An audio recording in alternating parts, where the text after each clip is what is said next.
diajarkan oleh para nabi terdahulu. Saya bisa bukakan kepada Anda ya, dari kitab Anda sampai kitab saya, agama Islam. Satu dulu yang kita pegang, ya, satu dulu yang kita pegang. Apa itu? Ajaran para nabi terdahulu sampai hari ini seperti apa tentang masalah Tuhan. Satu, Abraham Tuhannya kagak kelihatan, betul? Tuh. Nabi Musa Tuhannya kagak kelihatan, betul? Ya. Terus Islam Tuhannya juga kagak kelihatan, betul nggak? Bahkan ya, kalau kita melihat di dalam Keluaran 33 nomor 20 Perjanjian Lama, tidak ada yang dapat melihat wajah Tuhan. Kalau melihat wajah Tuhan, maka dia akan mati. Jadi Tuhan gak bisa dilihat. Lalu apa yang dikatakan oleh Yesus di zaman Yesus? Di zaman Yesus ya Mbak ya, di Yohanes, ya nih saya bukakan aja langsung ya, biar nggak dikira berasumsi gitu. Di Yohanes 5 nomor 37 ya, di situ dikatakan Mbak, di Yohanes 5 itu, Bapa yang mengutus aku, dia yang bersaksi tentang aku, kamu tidak akan dapat melihat rupanya, suaranya pun tidak akan dapat kau dengar. Nih, saya bukakan buat Mbaknya. Nah, Anda perhatikan di sini.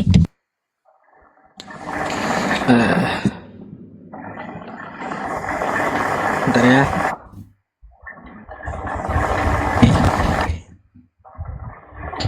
Nah, Mbak. Nih, Yohanes 5 nomor 37. Apa yang dikatakan oleh Yesus? Bapa yang mengutus aku, dialah yang bersaksi tentang aku. Kamu tidak akan pernah mendengar suaranya, rupanya pun tidak pernah kau lihat. Jadi Tuhan itu nggak akan kelihatan gitu Mbak. Sama dengan Al-Quran nih ya.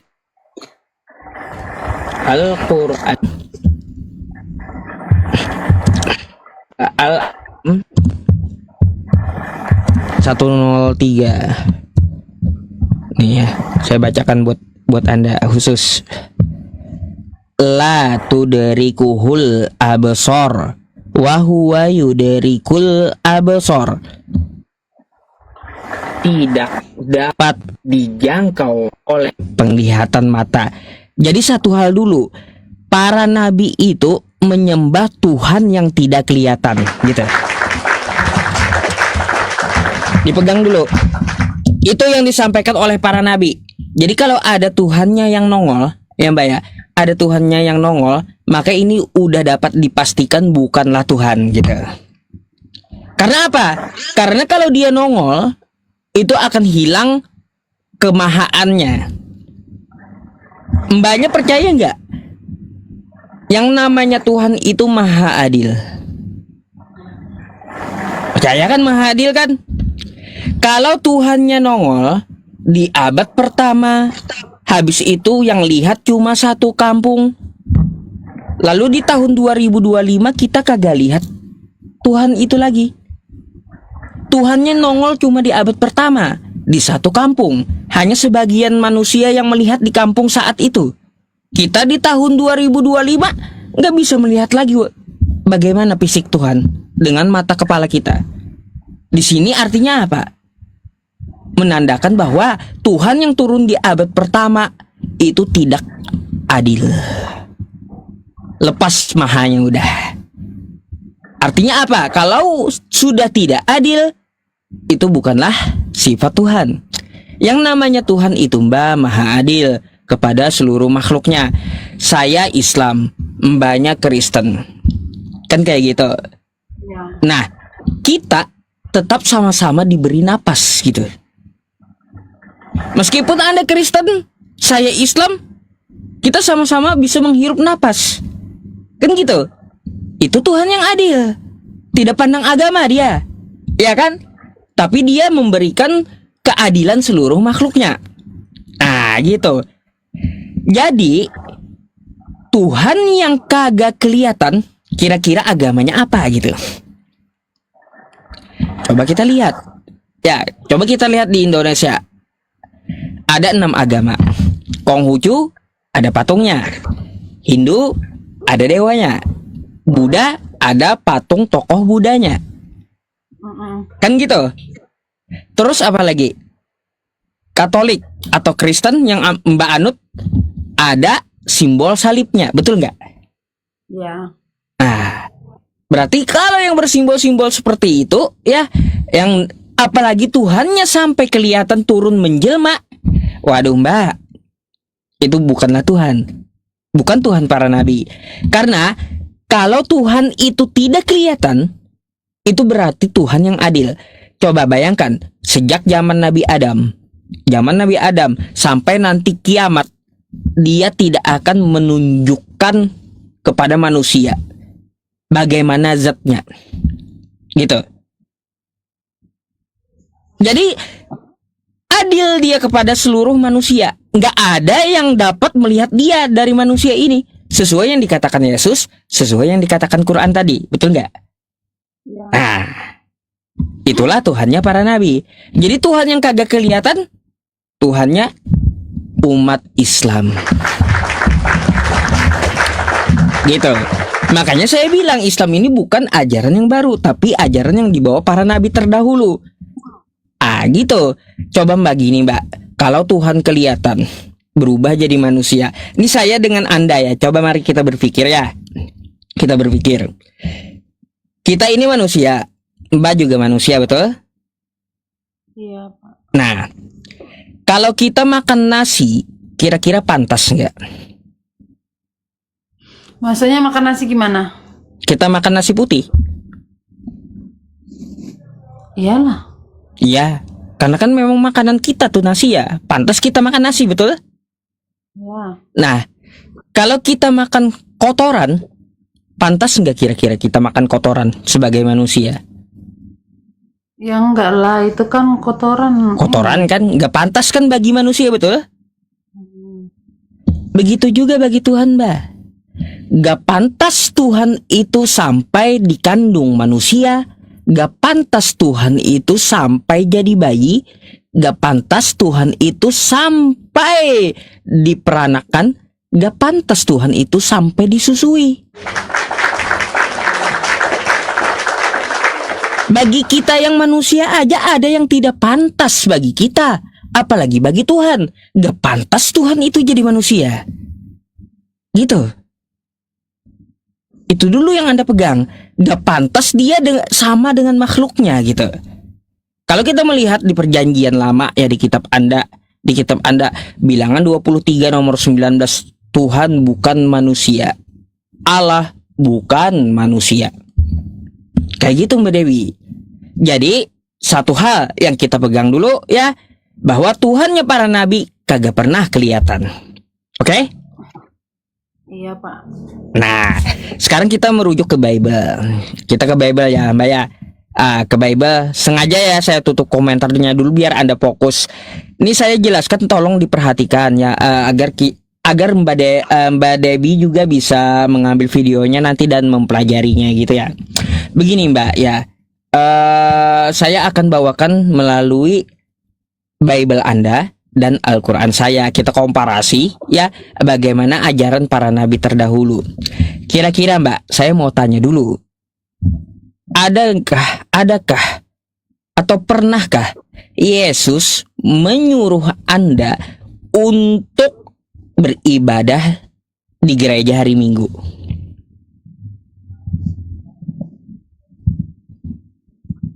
Iya kan, untuk namanya umat Kristiani ibadahnya itu setiap hari Minggu. Sama kayak Bapak kan setiap hari Jumat sholat diwajibkan. Iya, Nah. kalau saya kan ada perintahnya Mbak.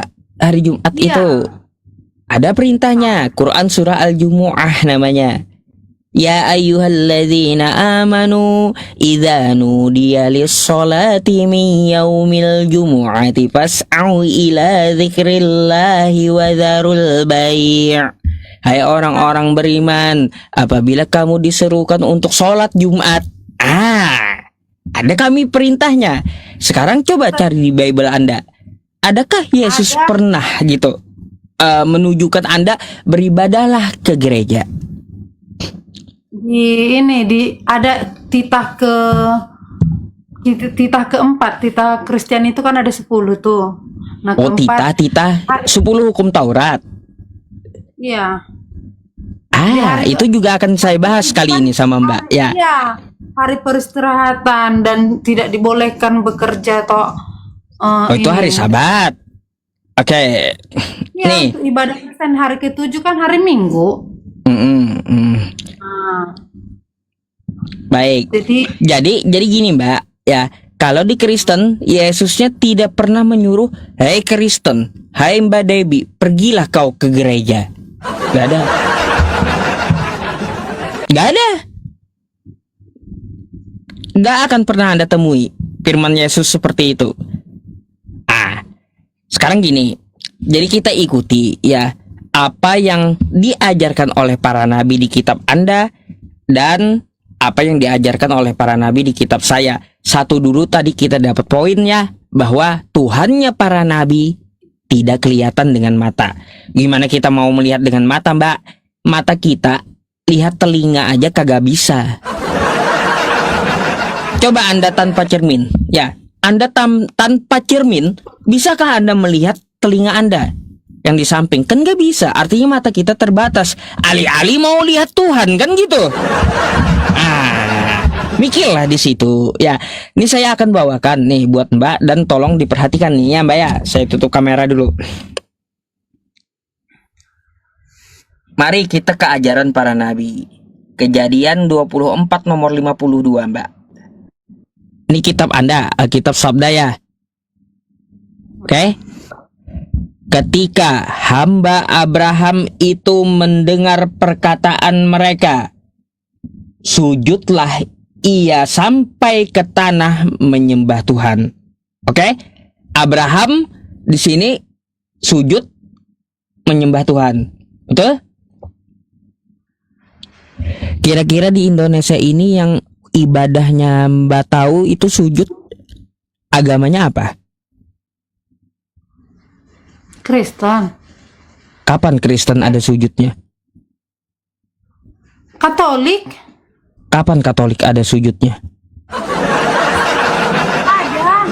Kalau hari Minggu mereka itu kayak apa ya bahasanya? Aku pun Nih sujud kayak gini. Gambar sujud. Kalau mereka, apa bahasa Indonesia yang mersinggang ya? Oh, bukan kayak gitu. Sujudnya kayak cara duduknya gitu, tapi nggak sujud ke sini kayak langsung ada tempat duduknya gitu. Kalau ini Mbak, ya nih, sujudlah ia sampai ke tanah. Betul? Artinya kan gambarnya kayak gini. Sampai ke tanah. Kira-kira yang kayak gini agama apa di Indonesia yang mengerjakan kayak Nabi Abraham? Muslim. Muslimnya mengerjakan gitu. Ini ayatnya ya. Di Al-Quran kami juga ada. Nih. Ibrahim 40. Saya bukakan buat mbaknya. Ibrahim 40. Nih saya khususkan buat Mbak, gak apa-apa malam ini. Sabar ya Mbak ya. Ya nggak apa-apa. Nih. Ibrahim 40. Nah, ini Mbak ya, kalau kita lihat Rabbi ja'alni muqimas shalah wa min dzurriyyati rabbana wa taqabbal du'a. Ya Tuhanku, jadikanlah aku orang yang tetap melaksanakan sholat. Kita tahu di dalam sholat itu ada sujud kan? Seperti gambar yang tadi, betul nggak? Iya. Gambar sujud tadi. Makanya di Al-Quran dan Abraham sujud kayak gini. Ini lanjut ya Mbak ya. kita ke Nabi Musa lagi ya. Nabi Musa, saya ambil dulu di kitab Anda nih tentang Nabi Musa. Nabi Musa di kitab Anda dulu saya ambil. Di kitab Anda saya ambil ya. Nih Kejadian 34 nomor 8. Kejadian Keluaran. Nih. Keluaran 34 Alkitab Sabdaya. Keluaran 34 nomor 8. Segeralah Musa berlutut ke tanah. Oke? Lalu sujud menyembah. Lagi-lagi kayak Ibrahim tadi, betul nggak? Nabi Musa. Nabi Musa sujud kembali ke tanah. Nih, sujud kayak gini ya. Nabi Musa. Nih ayatnya. Anda bisa lihat Keluaran 34 nomor 8. Bisa Anda lihat di kitab Anda Nabi Musa sujud. Lalu di Al-Qur'an kami ada juga. Nih, Toha 14. Nih. Innani anallah la ilaha illa ana fa'budni wa aqimis salata li dzikri. Nih, sesungguhnya aku ini adalah Allah, tidak ada Tuhan selain aku, maka sembahlah aku dan dirikanlah sholat untuk mengingatku. Lagi melakukan sujud. Quran kami Nabi Musa sujud. Nah, setelah zaman Nabi Musa, Nabi siapa lagi, Mbak? Ezra ada? Ezra, baik. Nabi Ezra juga sujud, Mbak. Ya. Nih.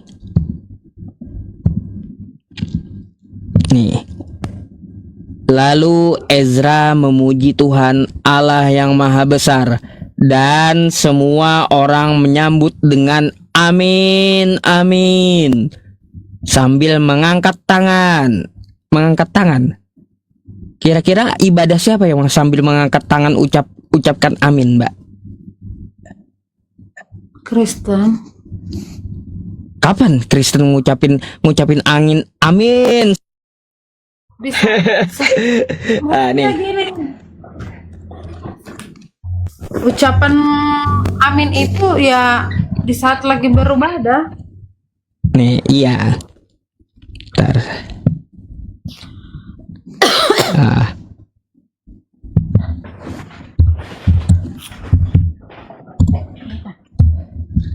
Nih, Mbak.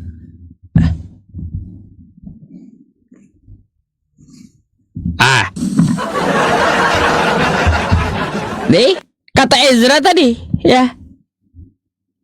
Lalu Ezra memuji Tuhan Allah yang Maha Besar, dan semua orang menyambut dengan amin, amin.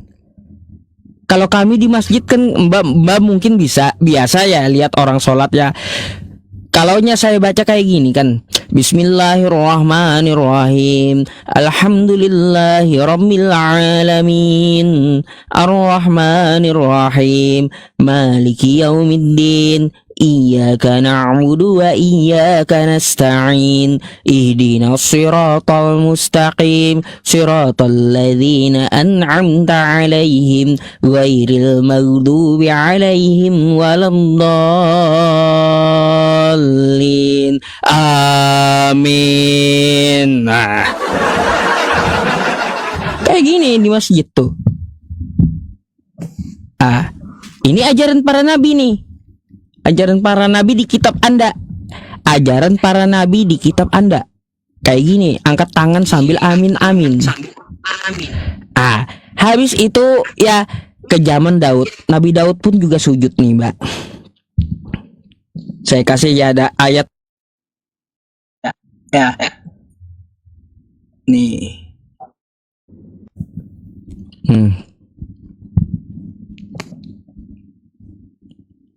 Nah, Kemudian berkatalah Daud kepada segenap jemaah itu, pujilah kiranya Tuhan, kata Daud, Allahmu. Maka segenap jemaah itu memuji Tuhan, Allah nenek moyang mereka.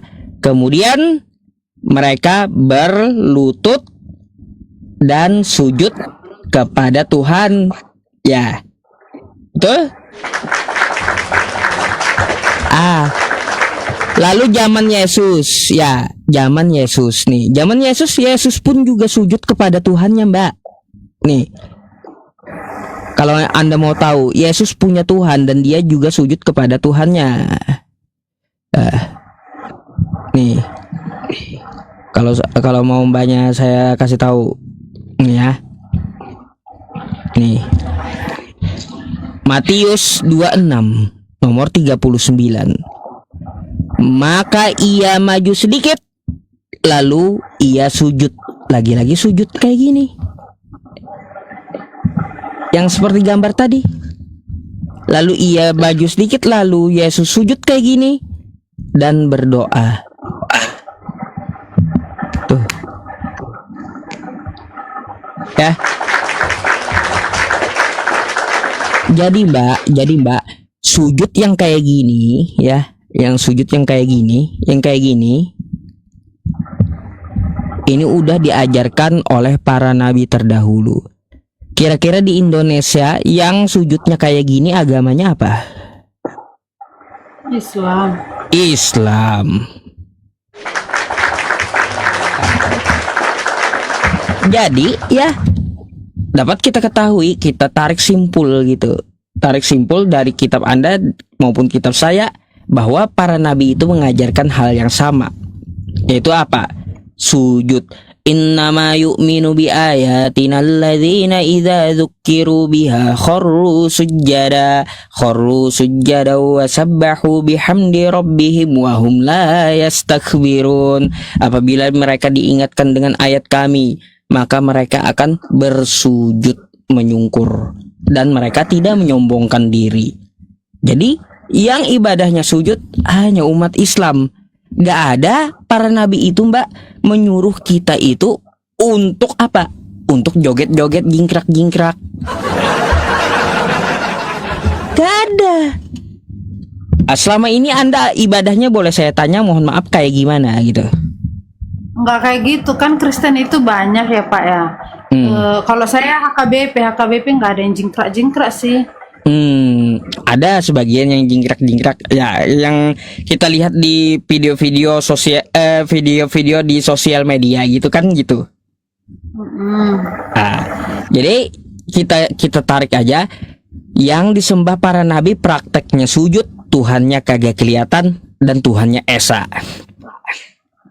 Nah, tuh 3 hal itu yang perlu Anda pegang kalau Anda ingin ke jalan yang benar. Jadi Tuhannya kagak pernah kelihatan.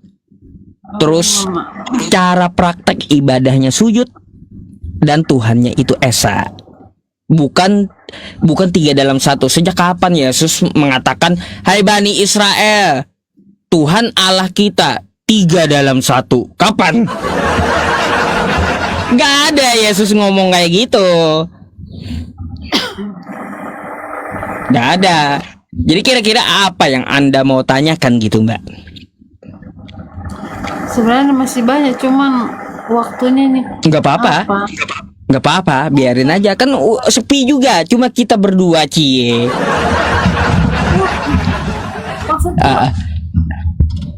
Aku masih pengen sharing gitu, tapi ada sedikit bentar dulu kerjaan.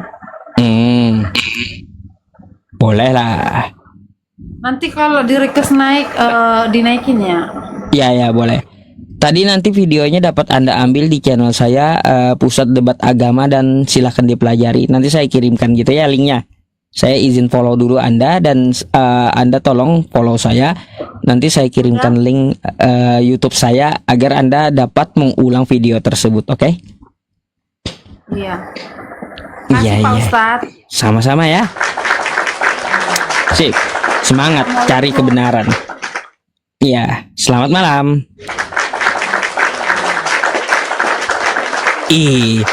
Apa kalian? Hah? Menang banyak saya kan. Hostnya menang banyak. Apa kalian nggak bisa komen kalian ya? Nggak bisa komen kalian sama saya ya. Menang banyak saya ya. Ayo, nggak bisa komen kan kalian ya? Kalau urusan yang bening ya, saya jagonya, saya punya kuasa gitu. Kalian ini aduh ya.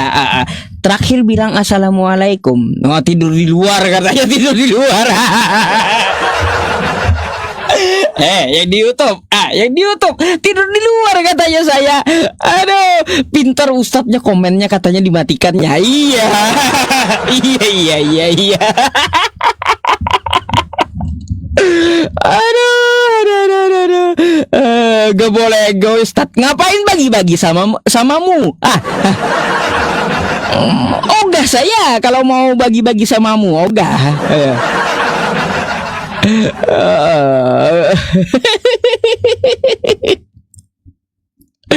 Aduh. Lucu juga netizen ini. Aduh. Bentar, saya naikin lagi nih ya. Ada gantiannya kali ini. Kalau ada yang dapat kayak gitu, yang bening, yang bisa diajak ngomong, saya nggak tutup kolom komentar lagi ya. Janji ya. Sabar ya, saya cariin dulu. Ya.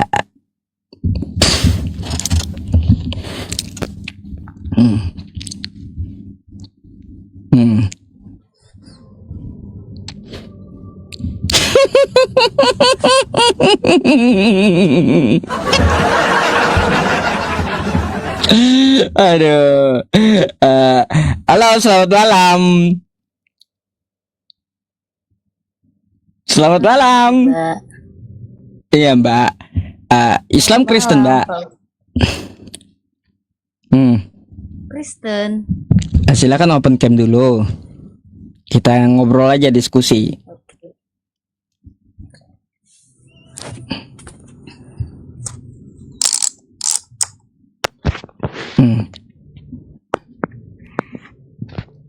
Di open cam dulu.